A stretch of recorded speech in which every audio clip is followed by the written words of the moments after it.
Our heart, the center driving passion of who we are, is to be a community that explores and participates in the life of Jesus in order to be a healing presence in our world.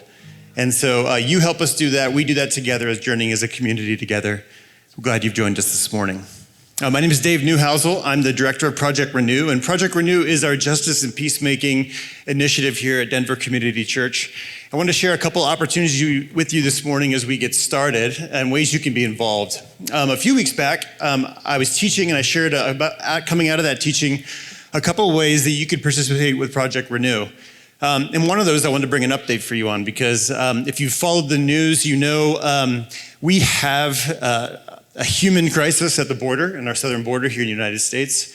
And there are thousands of individuals, many of them families, who are displaced due to fleeing conditions in their country. And so in light of that, there have been good ways that some of those folks have been allowed to go to other metro areas to be resettled and connected with host families.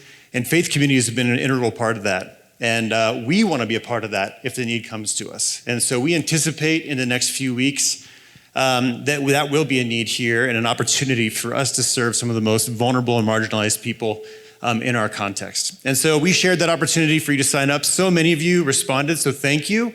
Many of you are bilingual Spanish speakers. Others of you have just different skills and gifts, and some of you just have a huge hearts and want to serve. And so we anticipate there still will be opportunities coming in days ahead. We're working with the city and county of Denver, the state, and many different agencies that give their lives to working with displaced families and immigrants specifically. So if you didn't hear about that opportunity, we anticipate we'll be hosting those folks and coming alongside them. And so if you want to sign up and would love to could join us in that, there is a sign up there in the back, and we'd love for you to consider that. All right?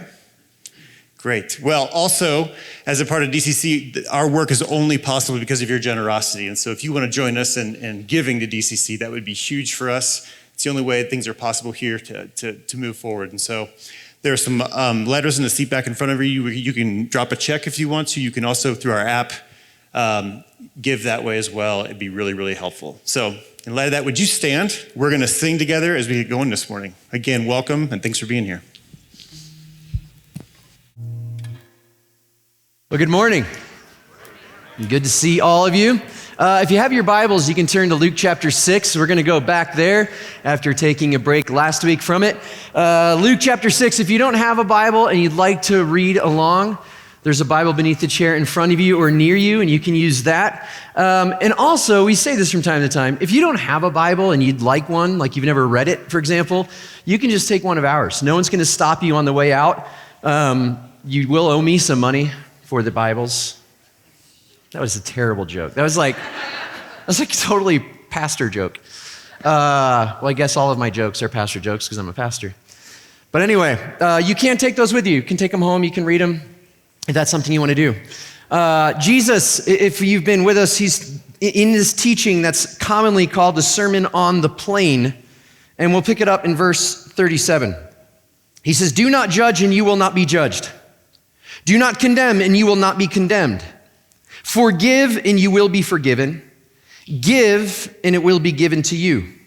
A good measure, pressed down, shaken together, and running over, will be poured into your lap. For the measure you use, it will be measured to you." He also told them this parable. "Can the blind lead the blind? Will they not both fall into a pit? The student is not above the teacher, but everyone who is fully trained will be like their teacher.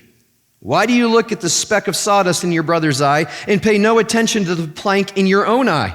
How can you say to your brother, 'Brother, let me take the speck out of your eye,' when you yourself fail to see the plank in your own eye? You hypocrite! First take the plank out of your eye, and then you will see clearly to remove the speck from your brother's eye." Now, this passage doesn't really feel like it goes together. It feels almost like it's three individual wisdom sayings or wisdom teachings of Jesus, but there actually is a flow. It's just a little bit more difficult to see in the English. And the flow begins in the preceding verses when Jesus is talking about one's enemies. Jesus talks about loving your enemies. He actually talks about doing good to your enemies. And he says, the reason you ought to do good is because God shows kindness both to the wicked and to the ungrateful. Be merciful, he says. Why? Because God is merciful. And it's almost then as Jesus is saying, I want you to know what doing good looks like. I want you to know what being merciful looks like. And that's when he jumps into the verses that we just read.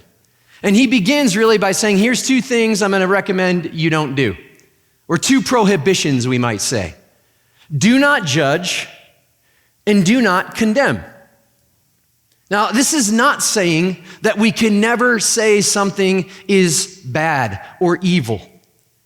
This goes a level deeper than that.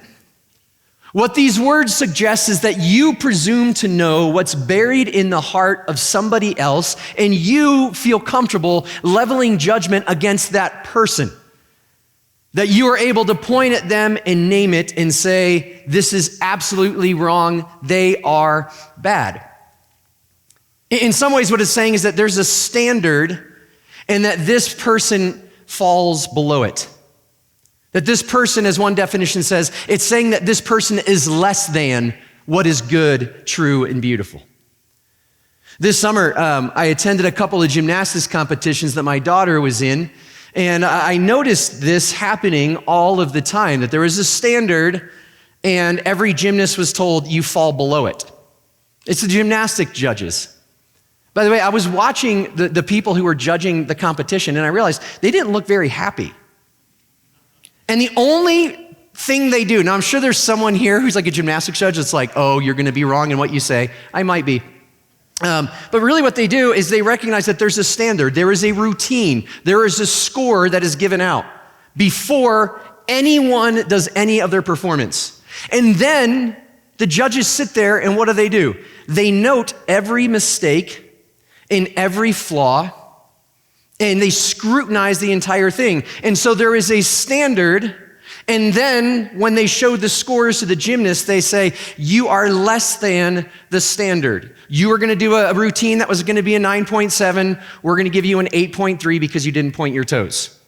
This is this idea of judgment, except it's much more insidious because we're talking about the heart of a person. There is a standard, and after observing and noting the mistakes that you've made, you are less than. What it really does is it begins to create a split. There's good and there's evil. There is a standard, you fall outside of that. And this split that a judgment creates or condemnation creates actually can go just from looking at someone saying, you don't meet the standard, to an us versus them. Judgment gives us, it allows us to have this like momentary illusion where we believe that we are morally perfect, that we are not less than.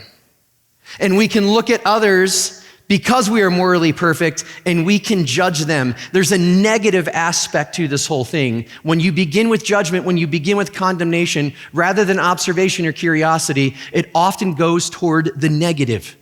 This is what Jesus is saying. Don't participate in this. Be merciful. Don't go this way. And he doesn't just talk about judgment and condemnation. He doesn't talk about what you shouldn't do. He also says, and this is what you should do. You should forgive, and you should give freely.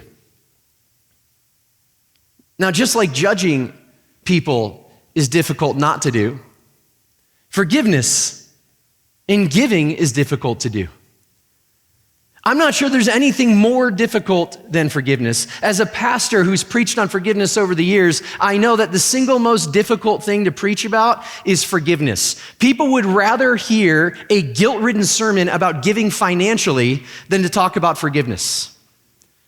Because to be human is to be someone who's been wounded by another. And forgiveness says you need to let them go. You need to surrender the outcomes of that. I've heard it said before that forgiveness is freeing somebody and then realizing that you're really freeing yourself. That's true in part, but you're also liberating the person who wounded you. I think that's why forgiveness is so deeply challenging and difficult and something that we find nearly impossible. The theologian Miroslav Volf has written a lot about forgiveness, and the reason he writes a lot about forgiveness is because his family were victims of a genocide. And he talked about what it took for him to learn how to forgive the people who performed genocide against his family members. And he says one of the reasons that he believes that there is a God is because to forgive is supernatural. It's suprahuman. One cannot do it on their own. But Jesus says, you want to be merciful? Then practice forgiveness. You want to be merciful? Then give generously. And he gives this image at the end of it that a measure pressed down and shaken together will be poured into your lap. And it'll be overflowing. This is this picture of generosity. If there's anything Jesus is saying about being merciful, he's saying be generous. When it comes to judgment, be generous. You don't know what's going on or why someone's acting the way that they do. The rabbinic commentary on judgment just simply says this: judge favorably. Another commentary says, give others the benefit of the doubt. Be generous. You don't know what's going on. Assume the best would be the idea. And what's more generous than liberating someone else and liberating yourself at the same time through the power of forgiveness? Be generous is what Jesus is saying. Don't assume the worst. Don't hold on to bitterness. And then he starts talking in more images and stories. He says, can the blind lead the blind? Will they not both fall into a pit? Blindness, by the way, is a metaphor that Jesus plays a lot with in the Gospels. It's his way of saying, you think that you know what's going on, but spiritually, no, you're blind, actually. There's a story in John chapter 9 where Jesus heals a man who's born blind, and all of a sudden people begin to investigate it because they can't believe that this guy, of all people, was actually healed. And so the religious authorities are investigating. There's a group of very religious people called the Pharisees who are asking all sorts of questions. They bring in the guy's parents, and they're like, is this really your son? Because no one can believe that he's been healed. Eventually, they get to the bottom of the whole thing and realize that it was that Jesus of Nazareth that healed the guy. How dare he? And so they begin accusing Jesus of all sorts of things. And the story of Jesus healing the man born blind ends this way with Jesus' words to the religious. He says, if you were blind, you would not be guilty of sin. But now that you claim you can see, your guilt remains. Can the blind lead the blind? Will they not both fall into a pit? See, the idea is if you really believe that you know what's buried within the heart of another person, you think you have some sort of knowledge or some sort of insight or some sort of understanding that no one else has. And Jesus says, yeah, if you think that, you're actually blind. He says, no student is greater than the teacher. And when they're fully trained, then they'll be like the teacher. Or, more literal translation would be, and when they grow up, when they mature, when they stop acting like children, then they'll be like the teacher. And he says, you want to know how to grow up? You want to know what that looks like? You want to know what it looks like not to be blind? You want to know what I'm talking about, in other words? And he illustrates it with really kind of a comical little parable or story.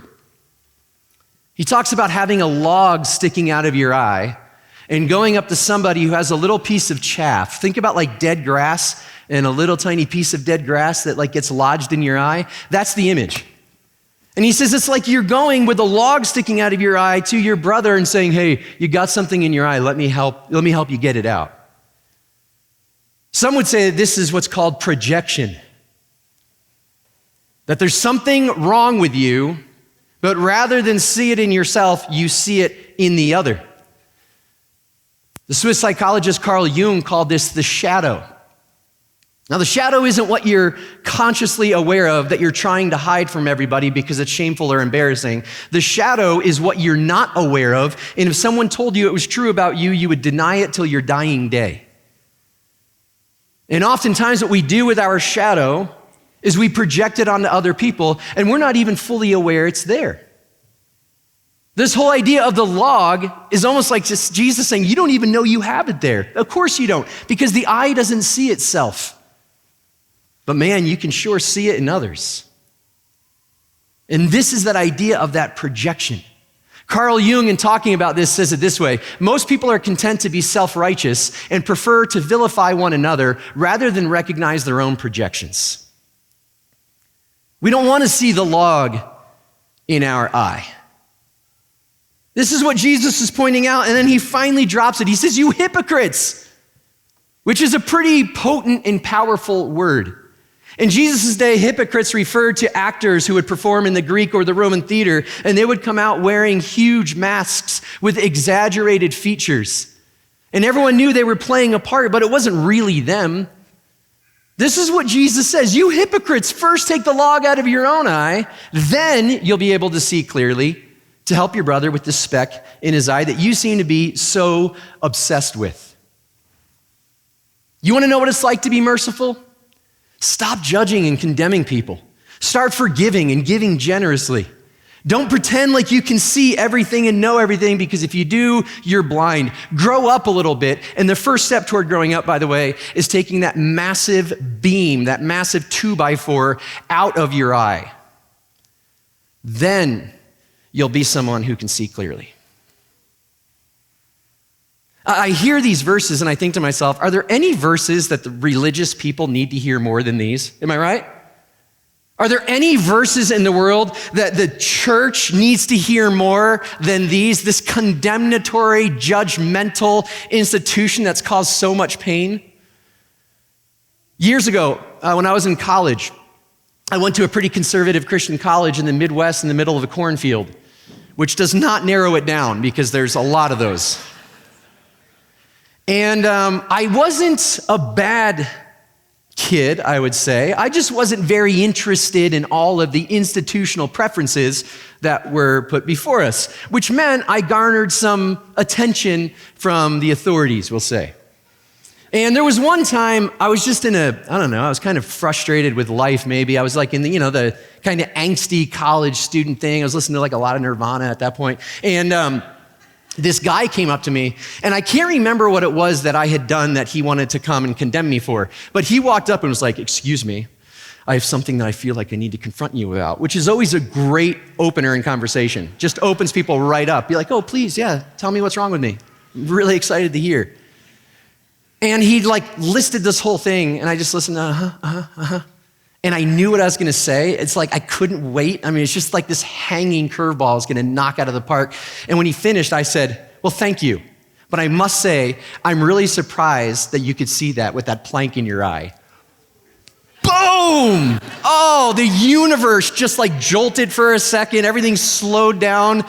Oh, the rights were made right and the wrongs were made wrong. The sheep and the goats just everything was perfect.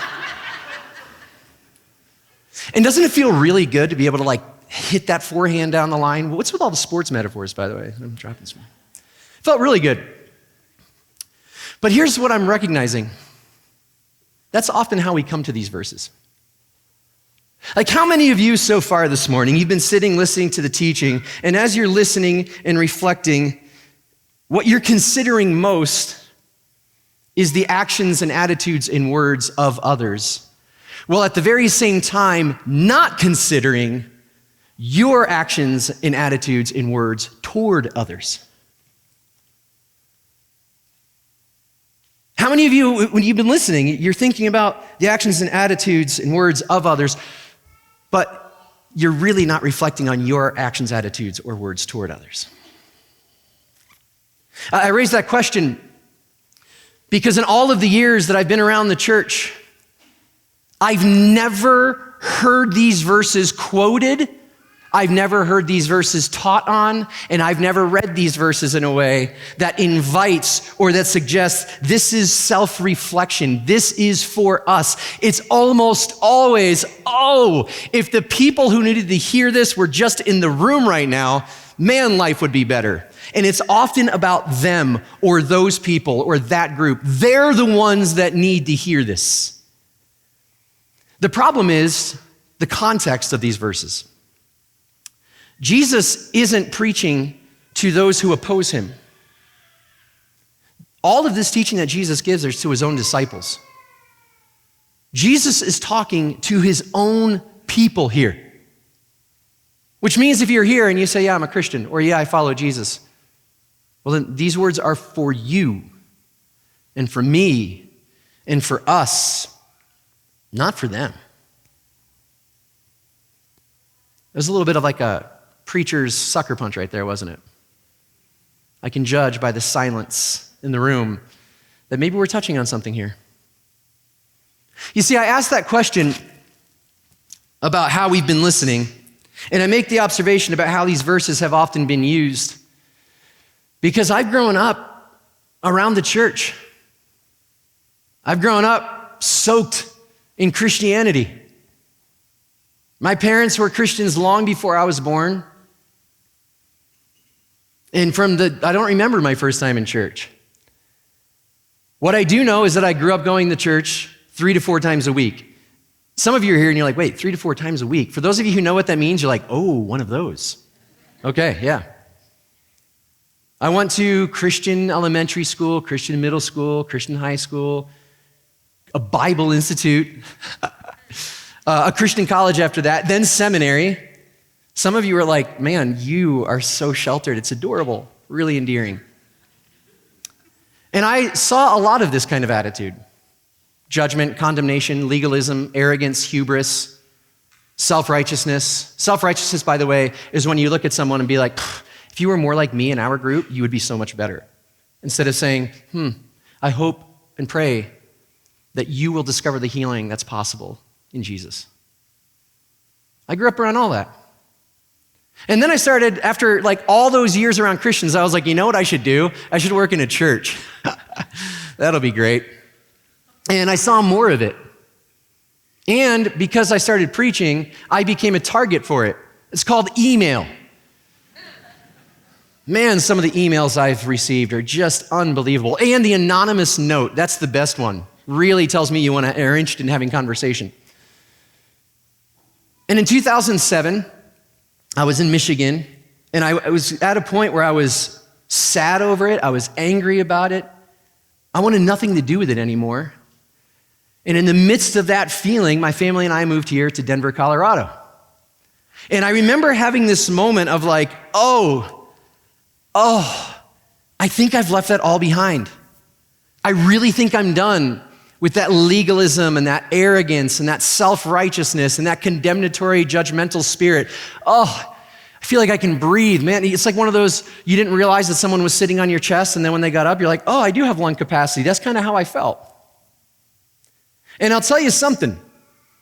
Of all the predictions I could have made about people who lean more left or more liberal or fancy themselves progressive, I would never have said they will fall into the same legalistic trap that our forefathers did. But lo and behold, here we are with a bunch of legalists who are judgmental and arrogant and have all sorts of hubris. Let's just be honest. It's just an updated paint job. Like it's a little bit more current. The issues we care about are more important. Oh, sure. You should have talked to fundamentalists in the late 70s and early 80s. They sounded a lot like you. It was just different issues. And by the way, I'm not talking about people out there. I'm talking about like this is right here at DCC with us, among us. For a long time, I've said this quote, the church is at her sparkling best when we seek to be a healing agent in culture and not the moral police of it. Have you noticed like how much moral policing is going on from the left? If you don't know what I mean, just get on Twitter for like 6 minutes before you vomit. Like anything you say or do, even something you said or did 15 years ago, we are going to tack your ass to the wall. I mean, honestly, if there were video cameras when I was in college, I would be in hiding somewhere. Because all of us have done things we regret. All of us have wounded other people. All of us have said foolish and hateful and bigoted and ignorant things, haven't we? But man, all of a sudden there is this moral policing. And I'll tell you what, it's terrible in some sectors, but where I see it worse is in this progressive Christian movement that honestly, for me, a lot of times I'm like, it feels very regressive. You're just repeating the same sins. Richard Rohr, in talking about this attitude that exists in the church, he says this, immature religion creates a high degree of cognitively rigid people, utterly dualistic thinkers, and often very hateful and crusading people, invariably about a single issue where they focus all their anger. Yep. So what I want to do is I want to ask, 8 or 9 questions of us this morning to help us reflect. What do you think about those who have different views on social and political issues in our country, or who vote for the other party? The party we don't speak of. I just realized I didn't even name the other party because we can't. Did you know research has been done that in the 1960s, the vast majority of Americans said, I do not want my son or daughter to marry someone of a different skin color? And now, in today's day and age, the percentage of people who say, I do not want my son or daughter to marry someone from the opposite political party is higher than it was in the 60s about marrying someone with a different ethnicity. So what do you think? When you're hanging out with somebody and you're chit-chatting and they're like, oh, they're pretty great. And then politics comes up and you feel that little oh, this can go either way. And then they tell you who they voted for and it's not who you voted for. Do you think, I really want to get to know this person more and hear about the values that drove them to vote for that candidate? Judging by the laughter, that's the guilty laughter. That's so weird that you would say that because I would never have done anything like that. This is, hey. Next question. What is your opinion of others who hold Christian values, beliefs, and theology that differs from yours? A friend of mine is a great writer, and I just read some of what he's working on right now, and I thought, oh my goodness, all you're doing is destroying people who have different values. There's actually more than one way to read the Bible. I find it interesting that so many of my progressive friends are there's all kinds of ways to read the Bible. No one way is right. And I'm well, what about people who say this? Well, that's not a right way to read it, obviously. Oh, interesting. Okay. So that your life is a performative contradiction. Got it. Helpful. I understand it now. What's your opinion of others? We say things like dogmatic. We say things like, well, they just don't get it. And you get it? Is that what that means? Okay. Helpful. Next question. It's a good time in here, isn't it? When you talk about what you believe or share your viewpoint, do you speak as though you are right? One of my favorite phrases that sounds horribly academic snobbish, snob, is epistemological humility. All it means is be humble in what you believe. You might be wrong. It's really helpful to remember that if you had lived 1,000 years ago and you showed up at the church espousing the beliefs that you hold right now, they would have burned you at the stake. In 1,000 years from now, I guarantee you people will look back at us and been like, how silly and slow to believe they were. So, when you talk about what you believe or when you share your viewpoint, are you convinced that you are right? Airtight case. Or do you practice epistemological humility?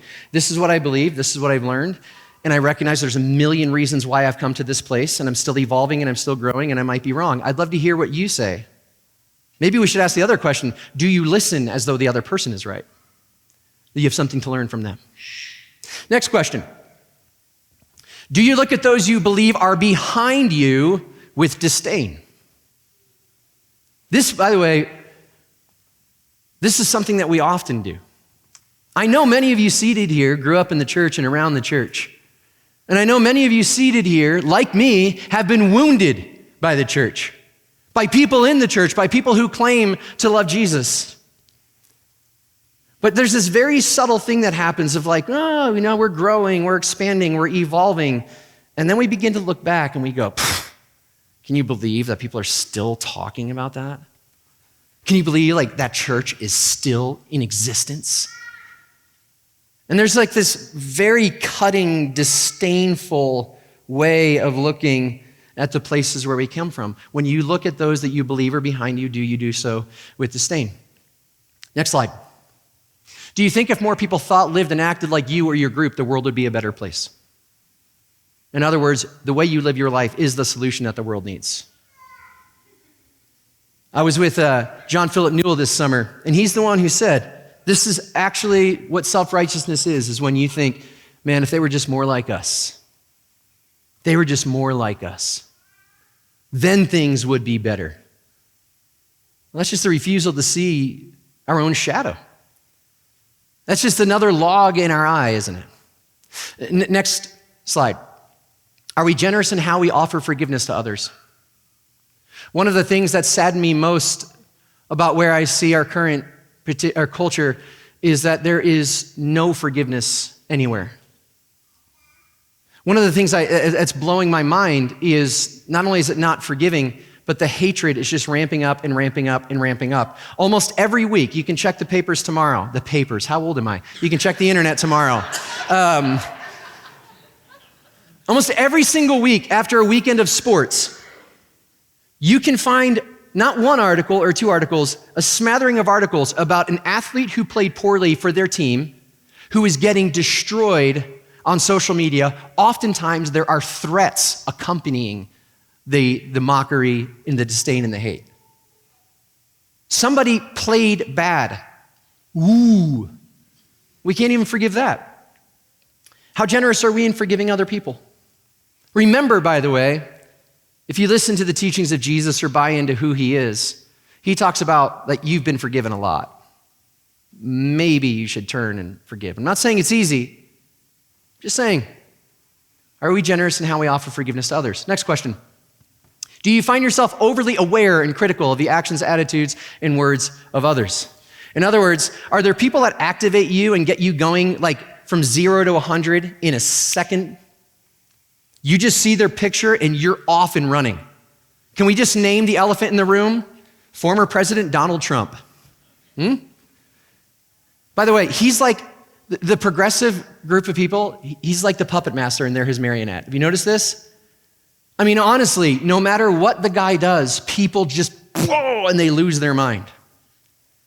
Well, it seems like we're overly aware and critical, almost like obsessed. Are there certain people in your life you just can't stop thinking about because they bother you so deeply? Or are there people that you see and you worship and you want to follow them and you'd be like, I would give anything to spend a day with them? Okay, a little odd because you don't know them, but do they exist? Next question. Do you see the world in terms of groups as a way of knowing who is in and who is out? Were you chanting, lock her up? Or were you saying, they're a basket of deplorables? By the way, this is what great fundamentalist religion does, is they just pin the evil on one group. They divide the world up between good and bad. It's that simple. And it's really actually pretty nice. Because depending on how someone voted, well, now we know who they are. Have you noticed there's like insider language too? That helps you identify who's in the right group? When I was growing up, there were words like, well, God willing, ooh, Or like if you were gonna give your testimony, you had to talk about the blood. There was all these things that you had to point to, and it was your way. Born again. That way people knew, okay, they're in the group. Use the right lingo. And by the way, most people don't really have a sense of humor around any of this. Like they can't even laugh about their own group. Because, I mean, we got some stuff to do, some stuff to clean up, and it's all over there. Do we divide the world up between in groups and out groups? We might say it this way, between the saved and the unsaved, between the believers and the non-believers. Next slide. Is that the last question? Oh, no. Do you judge those who came before you believing they got it all wrong? There's a great passage in Matthew chapter 23 that we will actually work our way through in Lent 2024. Not kidding. It's called the 7 woes. And Jesus is pronouncing woes on the religious. And woes in Jesus' day were like, this is not good at all, is kind of the idea of woes. In one of the woes that he says, woe to you, the religious, the hypocrites, because you decorate the tombs of the prophets, and you say, if I had lived in the days of my ancestors, I would not have participated in shedding the blood of the prophets. And he says, not true. You're just as guilty as they are. The reason I ask this question is because I hear people frequently talking about the places that they came from, or even reflecting on the history of, I don't know, let's say the United States or any other country or any other empire, and they just keep going back and back and back and back and back, and they just say things like, can you believe the way that people lived back then? Yes, because if you understand the historical and situational context, you would have lived the exact same way. And if you say, no, if I was back there, I would have taken a stand, Jesus says, not likely. Not likely. When we look back, can we name some things that were misguided? Yes. Just like generations from now, people will look back at us and name ways that we were misguided. Do you judge those who came before you believing they got it all wrong?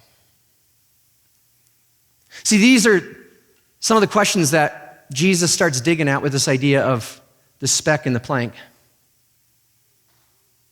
Don't project. Jesus says, listen, do you want to be someone who's like your teacher? You want to grow up? You want to mature? You want to be merciful? You want to do good to those who hate you? Good. First step, take the log out of your eye. Now, it's a very poetic way of talking, and so some of you are like, well, what does that even mean? Well, it means wake up to the shadows that you're projecting onto others. Own your stuff. Recognize that, yes, your crap, like everyone else's, stinks. This is the invitation. Now, you might say, well, if that's the first step or a step, then what's the first step of that step? Well, this is actually a really, really wonderful exercise, and I'm going to encourage all of you to do it, and I'm not joking even a little bit.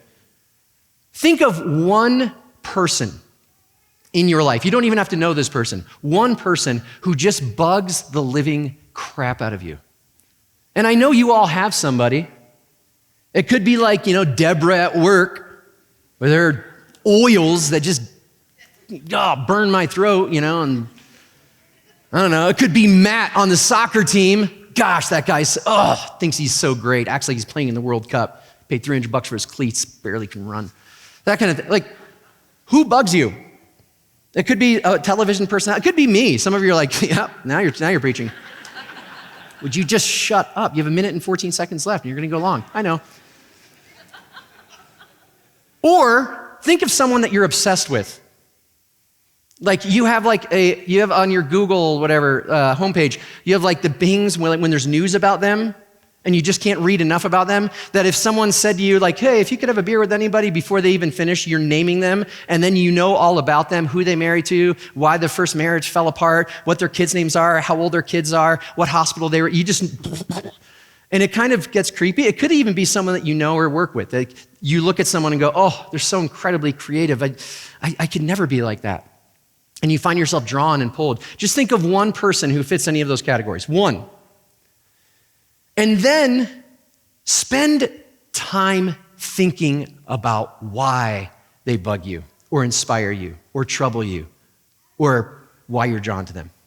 You can even write it down. Or you can go out for brunch after this with a group of friends and be like, hey, Michael asked that question about one person who bugs you. Let's go around the table and talk about it. It would be really great, vulnerable, relationship-building conversation. Learn why. And here's what's true. The more you dig into what really activates you about that person, you're going to begin realizing, oh, this is some of the stuff about myself that I really don't like. Rumi, in one of his poems, wrote this: everybody's scandalous flaw is mine. That one thing that you just cannot tolerate. Everyone's scandalous flaw is mine. Start poking into that. And maybe some of that log that's stuck in your eye will slowly begin coming out. And then, Jesus says, then you'll see clearly to help your brother. By the way, Jesus doesn't say, take the log out of your eye so that you can point out the specks. No, then you will see more clearly. Then you'll be healed. And by the way, we can do this with courage, and we can even do it with a little bit of laughter. We can do it without taking ourselves so seriously. Why? Because God is kind to the ungrateful and the wicked. He is merciful. There is grace. You see, when we judge others, when we refuse to forgive others, we rob the world of grace, a world that so desperately needs it, because we say, you are beyond grace. I don't need it because I'm so good, and I'm not going to extend any to you. No. We can take the log out because of grace, because of goodness, because of kindness, because of mercy. We can experience the healing, and we can embody that in a world that so desperately needs it. I mean, haven't we had enough of Twitter? Haven't we had enough of people raking other people across the coals? Haven't we had enough of violence? Haven't we had enough of shootings? Haven't we had enough of parents going to town on each other at football games and punching each other's lights out and students fighting as a result of the whole thing?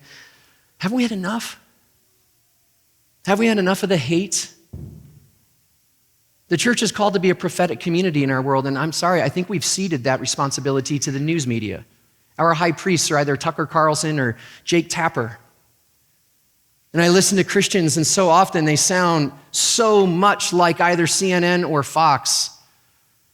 And I'll be honest with you, I'm really not interested in CNN Christianity.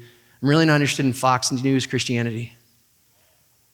I'm interested in like Jesus Christianity. I'm interested in walking down that path that was made by the billions of people who've come before us, attempting to follow Jesus, however imperfectly. I'm interested in that kind of Christianity. I'm interested in being that kind of Christian. Because no matter how that word Christian has been bastardized, or how it's been beaten up, or how it's been polluted by people over the centuries, I think it's a way of living, and I think it's a word that is well worth reclaiming.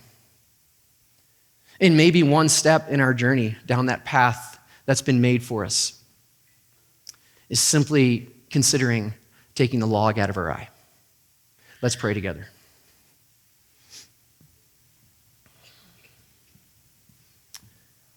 God, we thank you for words that are deeply challenging and disturbing, for words that make us uncomfortable.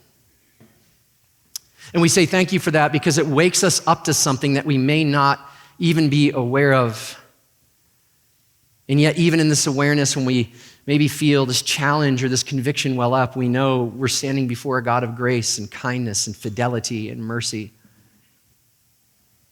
one who is already forgiven. And so I ask that you would cause us in the next moments and days and weeks to truly consider, what is it that we're unaware of? What is it that we don't see? What is the log that's sticking out of my eye that I can only see in others? And we ask that we would reflect on and consider these things so that, in turn, we might become more like the loving, graceful Jesus that we know through Scripture. We pray these things together this morning in the strong name of Jesus. And all my friends said,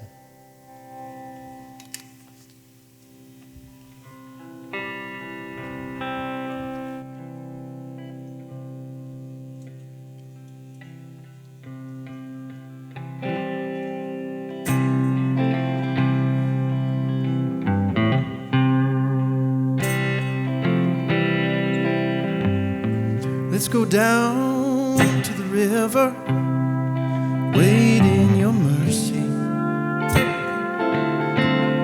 In your goodness, I'm learning to let it wash over me. You've seen all of my failures, and you say that I'm worthy. A better soil that you're turning into a garden green. Let your kingdom be built in me. See your face in my enemy. Lord, let me be your hands and your feet. Let your kingdom be built in me. I will trust in the promise that there's joy in the making, in the molding, in the shaping of my Father's hands. Take all the broken and outcast and lonely, and to make us your dwelling. Fill us with mercy, oh mercy, oh mercy, like nothing else can. Let your kingdom be built in me. See your face in my enemy. Lord, let me be your hands and your feet. Let your kingdom be built in me. Got no power to call my own, not my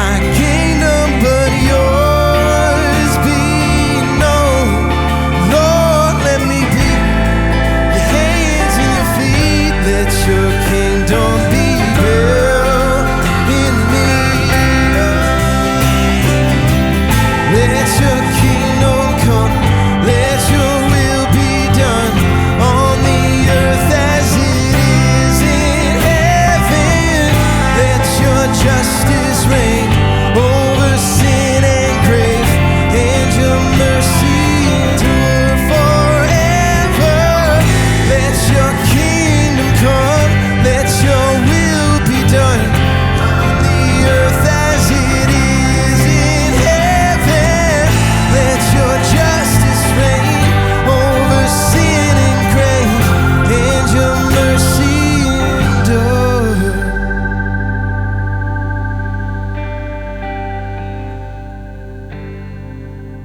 Let your kingdom be built in me. See your face in my enemy. Lord, let me be your hands and your feet. Let your kingdom be built. Let it be built. Got no power to call my own. Not my kingdom, but yours be known. Lord, let me be your hands and your feet. Let your kingdom be built in me.